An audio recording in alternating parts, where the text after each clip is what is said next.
Two's and don'ts after மைனோஜினி diabetic patients. நீரிழிவு நோயாளிகள், சர்க்கரை அதை டயபெட்டிக் பேஷண்ட்ஸ், அவங்களுக்கு ஒரு சின்ன ஒரு அடிபட்டுன்னு என்ன பண்ணும்? ஒரு பயப்பட தேவையில்லை.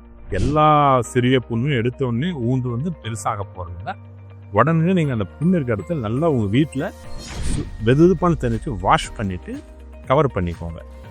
கவர் பண்ணிவிட்டு உங்கள் மருத்துவர் அணுகு. இது ஒரு ஆப்ஷன். இன்கேஸ் ரொம்ப டீப்பாக போயிருக்கு அப்படின்னா வீட்டில் இருக்கிற ஒரு ஸ்டெரைல், அதாவது சுத்தமான ஒரு பஞ்சு இல்லாட்டி காஸ் துணி வச்சு கவர் பண்ணிட்டு மருத்துவரை அணுகுங்க. எந்த ஒரு புண்ணையும் ஓப்பனாக விடாதீங்க. ஓப்பனாக விட்டீங்கன்னா நோய் தொற்று ஏற்பட வாய்ப்பு இருக்கு. ஏன்னா நீங்க நம்ம காமனாக யூஸ் பண்ற செப்பல்லையும் கிருமி இருக்கு, பாத்ரூம்குள்ளும் கிருமி இருக்கு.